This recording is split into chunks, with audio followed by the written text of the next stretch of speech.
Your prophetic words that were spoken are so true. Definitely they're true. Oh yeah, it's a word of me.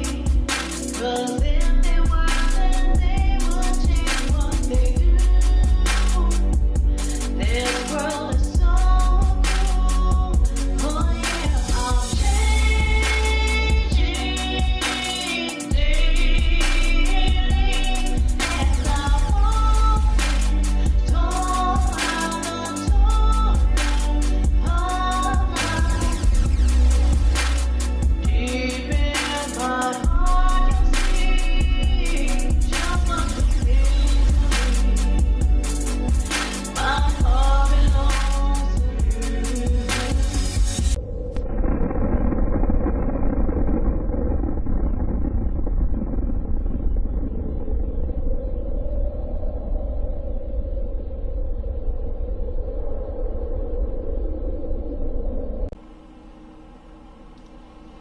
All praises, honor, and glory to the Most High, the power of Abraham, Isaac, and Jacob, and Shabbat Shalom to brothers and sisters out there listening. My name is Izzy, and I'm here by my brother Cleo.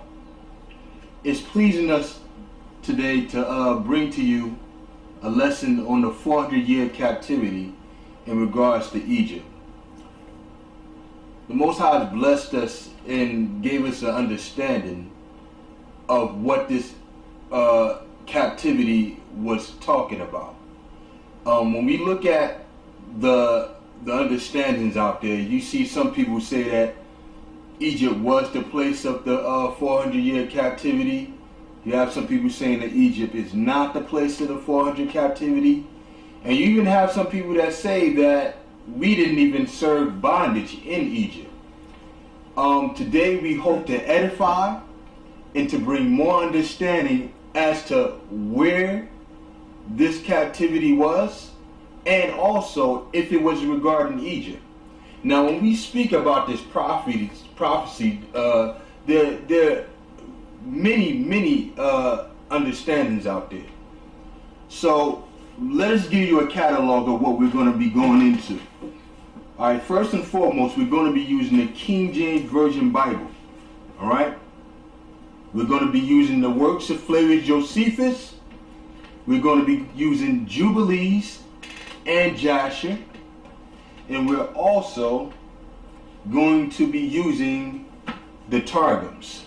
Now, for those who are not familiar with the Targums, the translator of this is J.W. Etheridge. He's the same translator of the Pseudo-Syriac New Testament. Okay? So, when we talk about the 400-year captivity, let's first make this statement. We're not going to beat around the bush. We're going to say our standpoint to this is that Egypt was not the 400-year captivity. All right? Now, we're going to also say that it wasn't the Egyptians that had us in captivity. That's right. We're going to say that it was a Canaanite that was ruling Egypt. All right? So, how do we prove this? Let's go into the scriptures. We're going to go into Isaiah 52 and 4 first. All right? So let's see what Isaiah 54 and 2 says. Okay, this is the book of Isaiah chapter 52 verse 4. And it reads, For thus saith the Most High thy power, my people went down aforetime into Egypt to sojourn there, and the Assyrian oppressed them without cause. All right, so Isaiah 52 and 4 says that our people went down into Egypt aforetime to sojourn there, and Assyrian oppressed them without cause. What you're going to find out is that this Assyrian was a Canaanite that was ruling Assyria at the time, who slew the Egyptian Pharaoh and took control over Egypt and began to afflict the children of Israel. We find this out when we read in the book of Jubilees, chapter 46. A few other things are going to be brought out concerning that also. And what's going to be brought out is that our people were afflicted in Egypt. We were not serving there to for strictly gaining prestige or any kind of riches. Our people were afflicted there and served in hard bondage. Now, we're saying that not to confirm that Egypt was the 400-year captivity, but to confirm that we were afflicted there. All right? Now, Jubilees chapter 46 says, this is the book of Jubilees, chapter 46, verse 3, starting at verse 3. Thank you. And Joseph died being 110 years old. 17 years he lived in the land of Canaan, and 10 years he was a servant, and 3 years in prison, and 80 years he was under the king, ruling all the land of Egypt. Okay, stop right there. All right, so Joseph was ruling all the land of Egypt. Now let's give you a quick rundown before we even get into the rest of the scripture. Joseph was 30 years old when he interpreted the dream. All right, they had 7 years of plenty plus 2 years of famine. So Joseph was 39 and Jacob was 130 years old when the house of Israel came into Egypt. All right, now Joseph was 147 years old when he died. Joseph is now 56. Jacob was 147 years old. Pardon. Jacob was 147 years old when he died. And Joseph was 56 at that time. And Joseph died at the age of 110. And Joseph ruled 71 years in the house of Israel. The house of Israel lived. He lived 71 years. All right. So now let's go back to that scripture.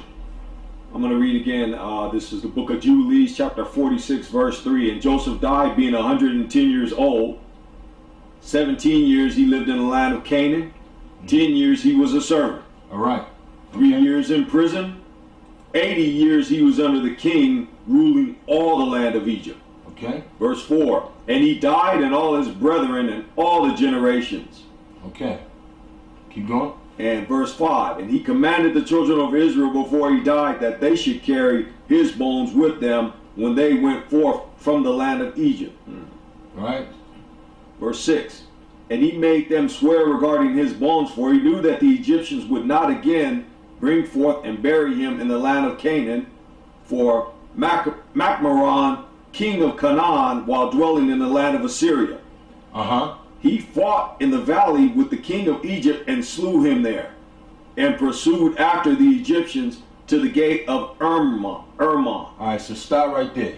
So, Jubilee says that there was a Canaanite by the name of Macmaron, king of Canaan, while dwelling in the land of Assyria, fought in the valley with the king of Egypt and slew him there. Let's go back to what it says again in Isaiah 52 and 4. It's the book of Isaiah, chapter 52, verse 4. For thus saith the Most High thy power, my people went down aforetime into Egypt to sojourn there, and the Assyrian oppressed them without cause. And the Assyrian oppressed them without cause. Now let's go back to Jubilees and finish reading. We're going to go back to the book of Jubilees, and I'm going to start with verse number 7. Thank you. But he was not able to enter, for another, a new king, had become king of Egypt. All right, so he wasn't able to enter because a new king rose up. Finish reading. And he was stronger than he, and he returned to the land of Canaan, and the gates of Egypt were closed, and none went out, and none came into Egypt. All right. Verse 8. And Joseph died in the 46th Jubilee, in the 6th week, in the 2nd year, and they buried him in the land of Egypt, and his brethren died after him. All right. Keep going. Verse 9. And the king of Egypt went forth to war with the king of Canaan in the 47th Jubilee, in the 2nd week, in the 2nd year. And the children of Israel brought forth all the bones of the children of Jacob, save the bones of Joseph, and they buried them in the field, in the double cave, in the mountain. All right, so the Egyptian king went to war with this Canaanite king. And while these events were happening, the children of Israel went to bury Joseph's bones in the cave, but they left they went to bury Jacob's bones in the caves, but they left Joseph's bones. All right, now keep going. Verse 10. And the most of them returned to Egypt, but a few of them remained in the mountains of Hebron. Mm-hmm. And Amram, thy father, remained with them. That's right. Verse 11. And the king of Canaan was victorious over the king of Egypt. Right, this Canaanite won. The Canaanite that was ruling in Assyria won the battle against the king of Egypt. Read. And he closed the gates of Egypt. And he closed the gates of Egypt. Read. Verse 12. And he devised an evil device against the children of Israel of afflicting them. All right, so now here you go. This Canaanite king took control over Egypt, and then he devised the evil device against the children of Israel. All right? This wasn't the Egyptians. This wasn't a Canaanite king that was ruling in Assyria. That's the reason why Isaiah 52 says what it says. Our people were sojourned in Egypt, and the Assyrian oppressed them there without cause. But the cause is even going to be shown. Keep reading. This is verse 12. And he devised an evil device against the children of Israel of afflicting them. Uh-huh. And he said unto the people of Egypt, verse 13, Behold, the people of the children of Israel have increased and multiplied more than we. Mm-hmm. Come and let us deal wisely with them before they become too many. Uh-huh. And let us afflict them with slavery before war come upon us, and before they too fight against us. Let us do what to them? Let us afflict them. Let us afflict them. With slavery. With slavery. So our people were afflicted in Egypt. That's right. It's without a shadow of a doubt. Jubilees shows that. That's right. That our people were afflicted with slavery from a Canaanite king. All right? Not an Egyptian. All right? Now, let's keep reading. And let us afflict them with slavery before war come upon us, and before they too fight against us. Else they will join themselves unto our enemies, and get them up out of our land. Uh-huh. For their hearts and faces are towards the land of Canaan. Huh? What did he say? And for their hearts and faces are towards the land of Canaan. All right, so they knew they didn't want to be there anymore. The children of Israel had their eyes set towards the land that was promised to them. That's right. All right? Israel was promised. The land of Canaan was promised to them. They wanted that land. And this Canaanite king, right, who took and took over Egypt, he wanted to make sure they didn't get back into that land. All right? So he shut the gates and began to inflict the children of Israel. That's right. Keep reading. Verse 14. And he set over them taskmasters to afflict them with slavery. With slavery. Read. And they built strong cities for Pharaoh, Pithom, and Ramses. Uh-huh. And they built all the walls and all the fortifications which had fallen in the cities of Egypt. Uh-huh. Verse 15. And they made them serve with rigor. With rigor. And the more they dealt evilly with them, the more they increased and multiplied. Uh-huh. Verse 16. And the people of Egypt abominated, Salakia, people of Egypt abominated the children of Israel. All right, so the people of Egypt even started hating the children of Israel. Because no matter what they did to us, they tried to destroy us, and we kept on multiplying. All right? And this king of Canaan wanted to stop us from going into our land. Now, when you look at that situation, the reason why we stated the numbers and age of Jacob and Joseph in his time of rule is because, according to that, these brothers and sisters of ours, our forefathers, wasn't in Egypt for 400 years. That's right. According to that, they wasn't under the rule or under slavery of 400 years. Later on, a king who did not regard Joseph, or who did not know Joseph, had to come into power. So how long could that have been before someone rose up and didn't know who Joseph was? Not only that, it was a foreign king. But let's get it out of the KJV. Let's see if the KJV says that Israel was just in the land and we was chilling with the Egyptians and we were serving the Egyptians. Let's see if that's what we were doing according to the scripture. That we were serving the Egyptians and everything was all good. Precept. Precept. Which one? Exodus 1 and 8. Let's see if this just, puts to bed that. But the ages and the number of age alone, that destroys the notion that we was in Egypt for 400 years. It completely destroys it that we was under affliction for that long. Keep reading. This is the book of Exodus, chapter 1, verse 8. Now there arose up a new king over Egypt, which knew not Joseph. That's that Canaanite king who did not know Joseph. How could anybody not know Joseph? Joseph saved Egypt from famine. That's right. The children of Israel were regarded in high esteem because of that. All right? So this king was a Canaanite king who didn't regard who Joseph was. Read. Verse 9. And he said unto his people, behold, the people of the children of Israel are more and mightier than we. That's what the king of the Canaanites said. Read. Verse 10. Come on, let us deal wisely with them, lest they multiply, and it come to pass that when there falleth out any war, they join also unto our enemies and fight against us, and so get them up out of the land. All right, so get them up out of the land. Keep reading. Verse 11. Therefore they did set over them taskmasters to afflict them. To do what? To afflict them. To make them comfortable. To afflict them. To chill with them. This is the book of Exodus, chapter 1, verse 11. Therefore, they did set over them taskmaster to afflict them. To afflict them. They were afflicted in Egypt. Keep reading. With their burdens. And they built for Pharaoh treasure cities, Pithom and Ramesses. Verse 12.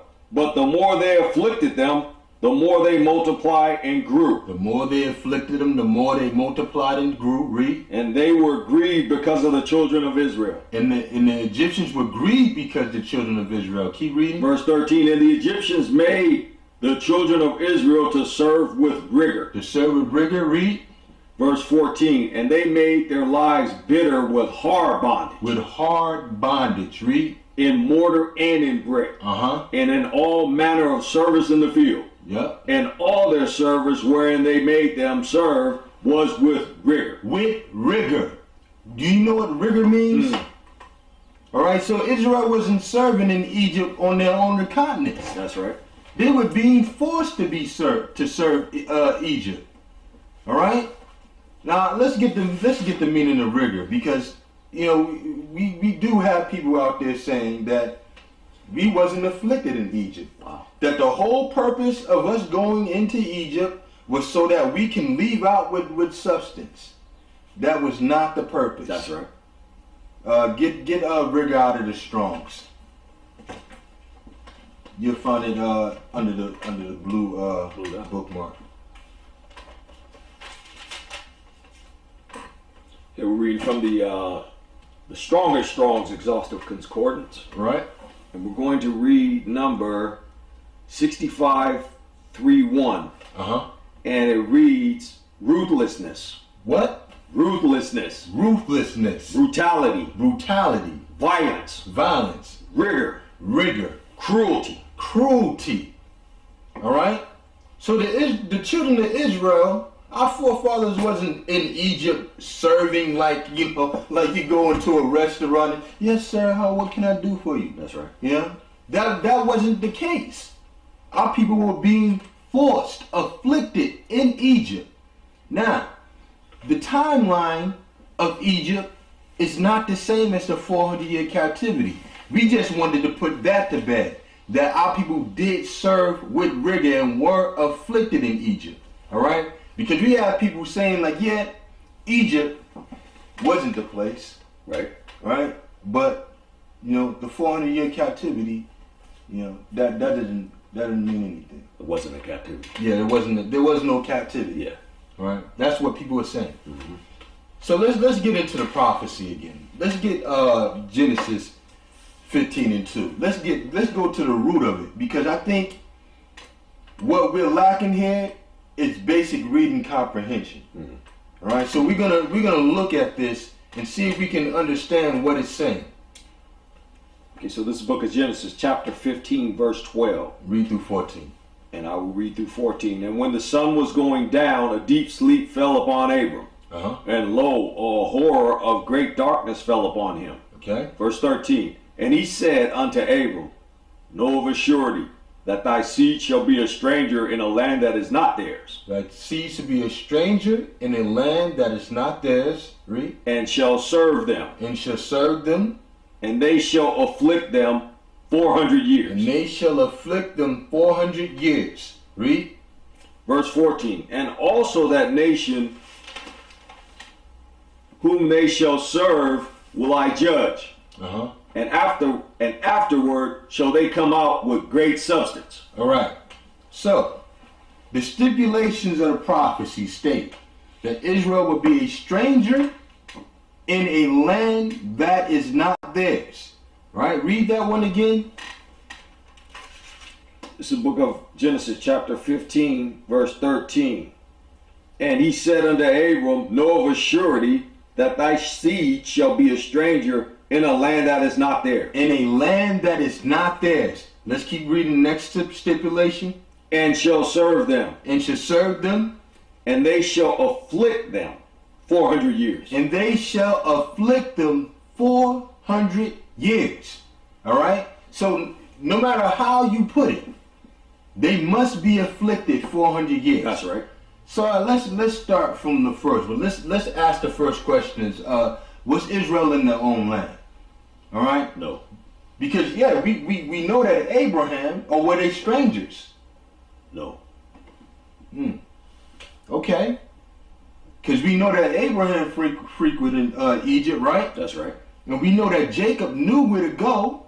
That's right. When the famine hit. All right? And we know that Egypt is in close proximity to Israel. You mean to tell me that Israelites never traveled in that area before? As close as Egypt is to Israel? That they were strangers to that land? Are you forgetting what the children of Israel did to the Egyptians before? All right. Let's get Genesis 15 and 18. Let's start from what the Most High said. It's the book of Genesis. If that's their land. This is the book of Genesis, chapter 15, verse 18. And it reads, in the same day, the Most High made a covenant with Abram. Most High made a covenant with Abraham, saying, unto thy seed have I given this land. Unto thy seed have I given this land, read. From the river of Egypt. From the river of Egypt, read. Unto the great river, the river Euphrates. Unto the great river, the river Euphrates. So the Most High said he gave Israel the river of Egypt unto the river of the Euphrates. Now, the question is, what is that river of Egypt? Anybody that understands what Egypt is and where it is, they should know that the river of Egypt is the Nile. That's right. But let's read from a definition and see what the river of Egypt is. We're going to read from the dictionary, Smith's Bible Dictionary, River of Egypt. River of Egypt. 1. The Nile. The Nile. Read. 2. A desert stream on the border of Egypt, still occasionally flowing in the valley called Wadi El Aresh. All right. So, the Nile River is the river of Egypt. All right. So you have the river of Egypt and you have the Euphrates. Now the question is, where did Israel dwell? Did they dwell somewhere else? Or did they dwell in between these places? All right? Did they dwell in their own land? The river of Egypt to the Euphrates. Did they dwell in any of that area? Let's see if they dwelled in that area. Let's get Genesis 47 and 5 and read through 6. It's the book of Genesis, chapter 47, verse 5.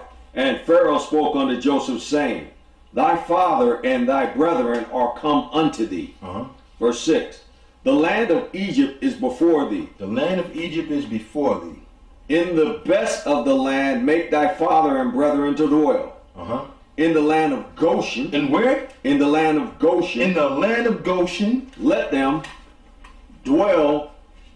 And if thou knowest any men of activity among them, make them rulers over my cattle. Okay, so the Pharaoh said, if you know any men of activity, make them rulers over my cattle. And the place that they dwelt was Goshen. That's right. Goshen is between both places.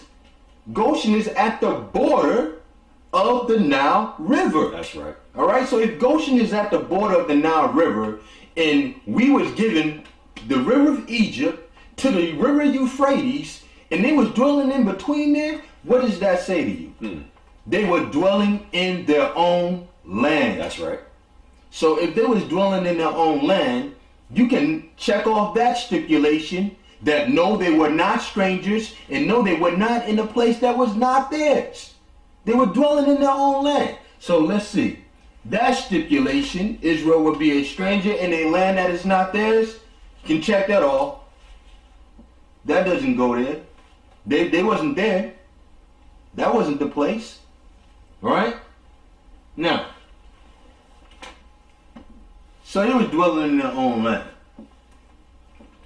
But I want you to consider this. The Most High actually gave us a number, 400 years of affliction. Is the Most High perfect in prophecy or not? Yes. Is he going to tell us 400 years, but he mean 200? Is he going to tell us 400 years, but he really meant 430? The Most High knows how to count, brothers and sisters. That's right. But we, in our reasoning, we don't want to equate the truth to what we're seeing.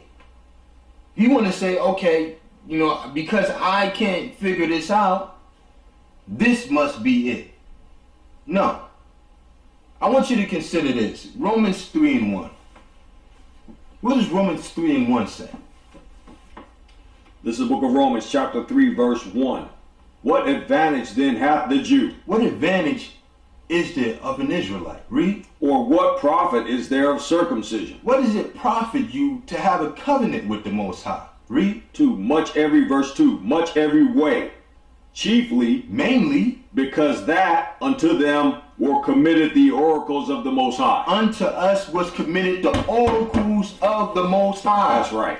The scriptures, the Bible, and every word written in it. That's right. All right? The Most High gave us the understanding for these things. What good is it to be an Israelite if you can't decipher the prophecies that the Most High gave you? Our people had the prophets walking amongst them. That's right. And now we have them too. We have the prophets. Everybody's looking for a prophet to rise up. Here they are right here. That's right. They're right here telling us. Romans 15:4. What good is it? Do you know why the Most High gave us the oracles? Why did he give these to us? Let's get Romans 15:4. This is the book of Romans chapter 15 verse 4. For whatsoever things were written aforetime were written for our learning. They were written for our learning. All right? That's why these scriptures were given to us, for us to learn. Right? You got brothers that understand, study to show thyself approved, right? That's right.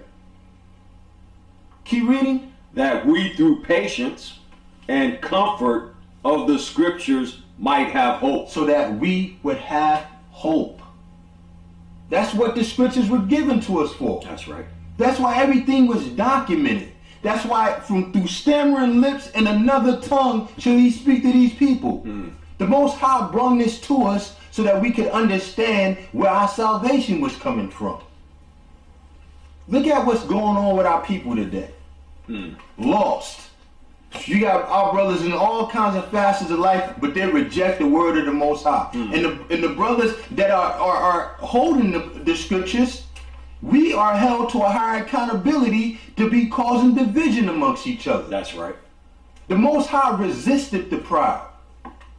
And pride comes before fall. That's right. If we don't have the wisdom and understanding enough to deal with each other and to unite, then everything that you're teaching is for naught. There's not one prophet in this Bible that taught the people to separate from each other. That's right. We separated from sin, not from our brothers and sisters. When Moses seen an Egyptian hurting his brothers and sisters, he slew the Egyptian. And when the people sinned against the Most High, Moses offered his life in replace of theirs, because he loved his people. And the Most High seen that quality in Moses. But we ought to see these same qualities in each other. But then, you know, when we talk about the 400-year captivity, we see brothers and sisters going to Genesis 15, in 12 through 14. But brothers are not realizing that that's not the only place that is written. That's right. We're going to get it out of the New Testament. Let's get Acts 7 and 6. You see what that says. It's the book of Acts, chapter 7, verse 6. And the Most High spake on this wise, that his seed should sojourn in a strange land. His seed should sojourn in a strange land. Read. And that they should bring them into bondage. And that they should what? And that they should bring them into bondage. And that they should bring them into bondage. Read. And entreat them evil 400 years. There it is again. There's that stipulation. Entreat them evil 400 years. Not 200 years. Not 100 years. Not 430 years. 400 years. They would be entreated evil. All right. Now I want you to also notice within that verse that it said they would be brought into bondage. Brought into bondage. You have brothers saying, you know, what about all the rest of Israel? You know, we scattered throughout the whole earth. What about all Israel? That prophecy, it can't apply to us. Brothers and sisters, was all of Israel carried away on cargo slave ships? No. Did all of Israel go back into slavery by ships, or Egypt by ships? Consider that also. We understand that Egypt is bondage, but consider why the Most High would say back into Egypt, again with ships. Back in the same form of affliction that your forefathers went through in Egypt. But let's think. In bondage by ships. And let's talk about whether or not we did 400 years in Egypt. Let's get that time frame. Let's take a look at some numbers and see if we can gain some understanding of what happened there. All right? Let's get Exodus 12 and 40 through 41.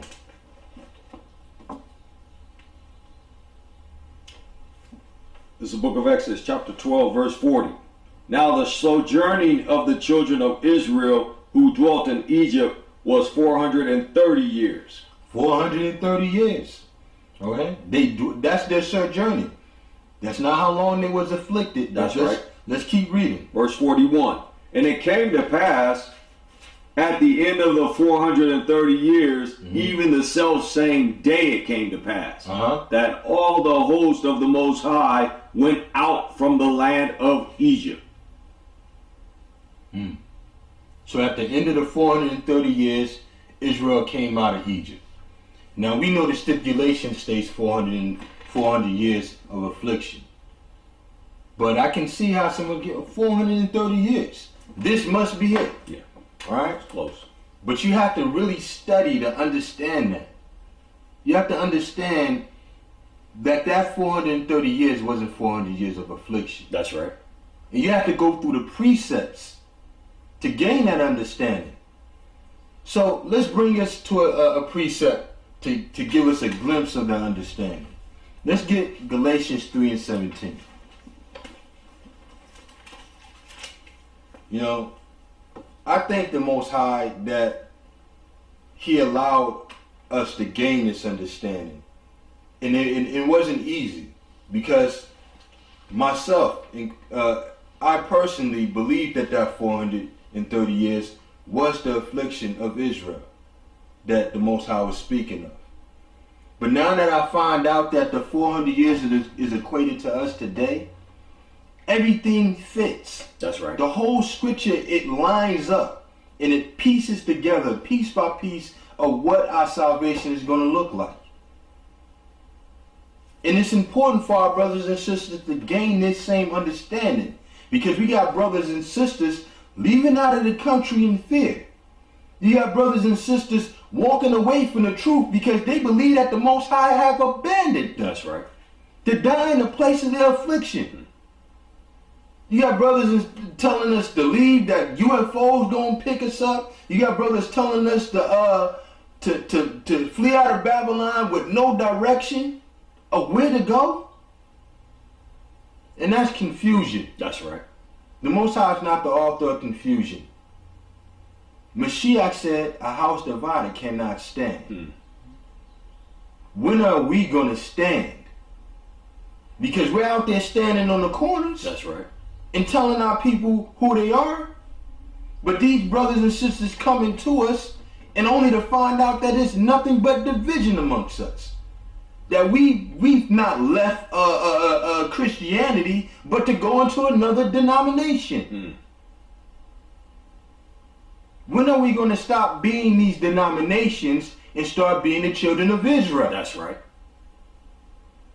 But I digress. Let's go into Galatians 3:17. This is the book of Galatians, chapter 3, verse 17. And this I say, that the covenant that was confirmed before the Most High in Mashiach, the law, which was 430 years after. The law was 430 years after. Finish reading, brother. I'm sorry. No, that's okay. This is the book of Galatians, chapter 3, verse 17. And this I say, that the covenant that was confirmed before the Most High in Mashiach, the law, which was 430 years after, cannot disannul, that it should make the promise of none effect. That it should make the promises of none effect. Now, I've read this before, but you know what? I looked at it and I said, the covenant that was confirmed before the Most High, the law, which was 430 years after, what covenant is there that came 430 years before the law? What is that? Where is that at? Where did that come from? Let's go back to Genesis 15 and 18. What is that covenant that came 430 years before the law? Or that the law came 430 years after? It's the book of Genesis, chapter 15, verse 18. In the same day the Most High made a covenant with Abram, saying, unto thy seed have I given this land, from the river of Egypt unto the great river, the river Euphrates. All right. So that's the covenant that the Most High made. And along with that covenant was that all nations would come from Abraham, right? And that his seed would gain that same prestige and honor. All right. But let's keep going. All right. The law came 430 years after Abraham went into the land. That's what that was talking about. But let's get some witnesses for that. All right, let's get the book of Josephus. Let's see what the book of Josephus says in that regards. So what do we call it, Josephus? We're going to get the book of Josephus, the Antiquities of the Jews, book 2. Chapter 15, second paragraph.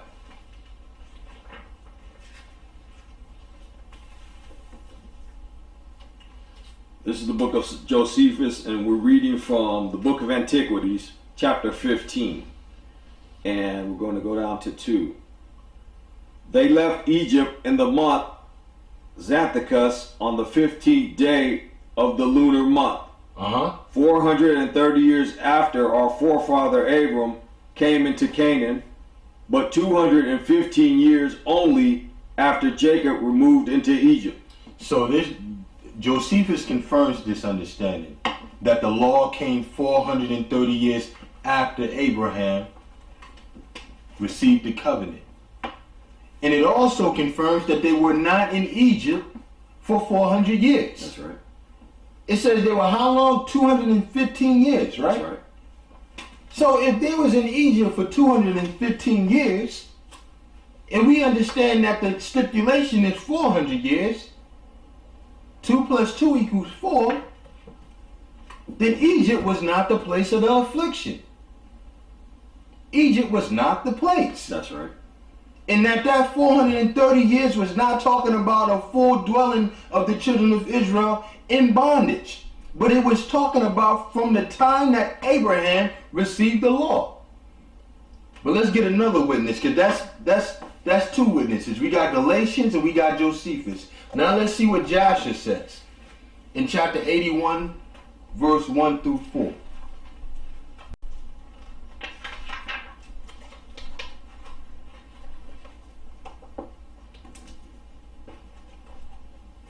If you don't ascribe to Joshua, it's okay, brothers and sisters. We do. That's right. This is the book of Joshua, chapter 81, starting at verse 1. And the children of Israel sojourned from Ramses to Sukkot. Uh-huh. About 600,000 men on foot, Uh-huh. besides the little ones and their wives. Okay. Verse 2. Also a mixed multitude went up with them, and flocks and herds, and even much cattle. Okay. Verse 3. And the sojourning of the children of Israel who dwelt in the land of Egypt in hard labor. Hard labor. And hard labor was 210 years. All right, so there you go right there. Joshua it shows you how long they was afflicted. That's right. Joshua says 210 years was hard labor. Josephus says that their full sojourning there was 215 years. So here's the problem. We got brothers and sisters saying that the 430 years was the years of affliction. We got the lifespan of Joseph not equating to that. We got the fact that they were dwelling in their own land. We got all these cards stacking up. Let's see if we can bring it all to a head and an understanding. All right. Let's see what that 430 years was. If we just that's 3 witnesses. That's right. But we're gonna do even better. We're gonna double that and give you 4. We're gonna get it out of the Targums. We're gonna see what the Targums say. In page 479. Now the Targums is a translation again from the Pseudo-Sirach, which is responsible for the New Testament translation. And we have 2 different translations in here. We have the Jerusalem and we have the Palestine translation. We're reading from the Palestine translation, correct? That's correct. All right. Okay, so I'm going to read the Targums on Exodus, page 479. Uh-huh. And the days of the dwelling of the sons of Israel in Mizraim were 30 weeks of years. 30 weeks of years. 30 times 7 years. 30 times 7 years. Which is the sum of 210. Which is the sum of 210 years. Read. But the number of 430 years had passed away since the Most High had spoke to Abram. Okay, so there you go. So that brings it to a head. You got 4 witnesses saying that the children of Israel only dwelled in Egypt for 210 years, 215 years, right?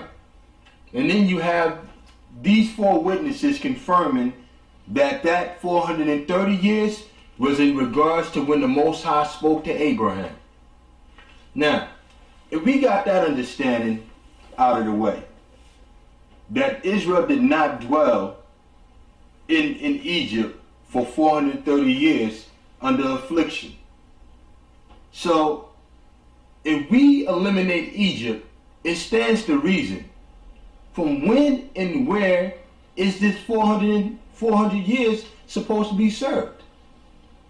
We're going to offer a clue to you, brothers and sisters, of where that place will be served. Out of the Targums again. On page 204. Before you read that, I want you to get Genesis 15 and 12 also, but hold that one, so because we're going to parallel.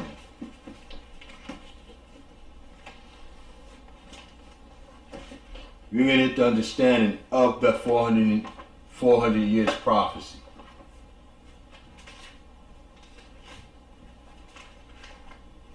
This is for your understanding so that you can have hope. Okay, you want me to read 15:12 first? Yes, sir. Okay, this is the book of Genesis, chapter 15, verse 12. And when the sun was going down, a deep sleep fell upon Abram. And lo, a horror of great darkness fell upon him. Verse 13, and he said unto Abram, know of a surety that thy seed shall be a stranger in a land that is not theirs, and shall serve them, and they shall afflict them 400 years. And they shall afflict them 400 years. All right? Keep reading. Verse 14, and also that nation whom they shall serve will I judge, and afterwards shall they come out with great substance. And afterwards shall they come out with great substance. Now let's get the Targum's account of Genesis 15 and 12 out of page 204. And that's the Palestine account also, right? Yeah. Okay. Okay, so we're going to start at the bottom of page 203. And we're going to start with the first sentence. Okay. And when the sun was going to set, a sleep profound and sweet fell upon Abram. A sleep profound and sweet fell upon Abraham. Read. And behold, Abram saw 4 kingdoms which should arise to bring his sons into subjection. Abraham saw the 4 kingdoms. The same 4 kingdoms Daniel saw. Read. And terror, the greatness of darkness, fell upon him. And terror, the greatness of darkness fell upon him. Read. Terror, that is Babel. Terror, that is Babel, the Babylonian Empire. Read. Darkness, that is Media. Darkness, that is Media, Medo-Persian Empire. Read. Greatness, that is Greek. Greatness, that is Greece, the Greek Empire. Read. Fail, that is Edom. Fail, that is who? Fail, that is Edom, Rome. The Targum said fell, first and foremost, that is Edom, Rome. Read. That 4th kingdom which is to fall, and never to rise again forever and ever. So that's who the 400-year captivity was referring to. Edom, Rome. It wasn't referring to the Egyptian time. Notice that Egypt wasn't even mentioned. The Egyptians wasn't even mentioned in that. Edom, the Edomites. It didn't say Japheth, did it? Because we got brothers and sisters out here saying that we being ruled by Japheth now.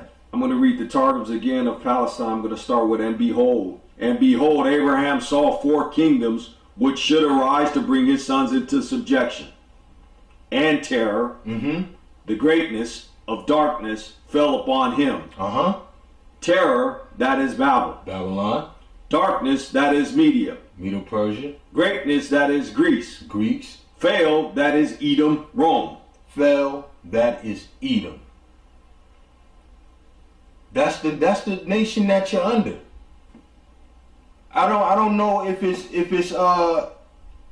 Stockholm's. I don't know what it is, brother. But brothers do not. It's so many Israelites don't want to acknowledge that they're under captivity to Edom. Still. Oh, that's the central theme of Israel. That these nations have put us under captivity. Everywhere you look, we're under captivity. Each nation. And the nation that's got his last turn at us is our brother Edom. You don't want to acknowledge it? The Targum says it. And it doesn't mention Egypt. It doesn't mention the Egyptians. So there you go, brothers and sisters. All this, Israel was in captivity to Egypt, and that you know, it was 400 years of captivity. No, it wasn't. All this stuff about, you know, we wasn't afflicted in Egypt. We just served there. Stop. We was afflicted there. That's right. And the Most High said that he would bring you into Egypt again with ships. Because the afflictions are the same, but the timeline isn't. That's right. So you brothers can acknowledge that there was only the southern tribes carried into captivity by the means of cargo slave ships. That shows you right there that all the prophecies don't always go to all 12 tribes. If you can understand that, then you can reason within yourself also. And understand that the word of the Most High is showing you where your captivity is. That's right. What advantage have a Jew? What profit is there of circumcision if you can't understand the prophecies that's speaking about you? With that being said, shalom and blessings to all the brothers and sisters out there. I hope this lesson has been edifying to you. I thank the brother that's behind the camera, the brother Cleo, for their support, and all the brothers out there that's been diligently working to bring our people to the remembrance of who they are and who the Most High is, and keeping their laws, the Most High's laws, statutes, and commandments. That's right. So with that being said, Shabbat Shalom, peace and blessings, all praise to the Most High.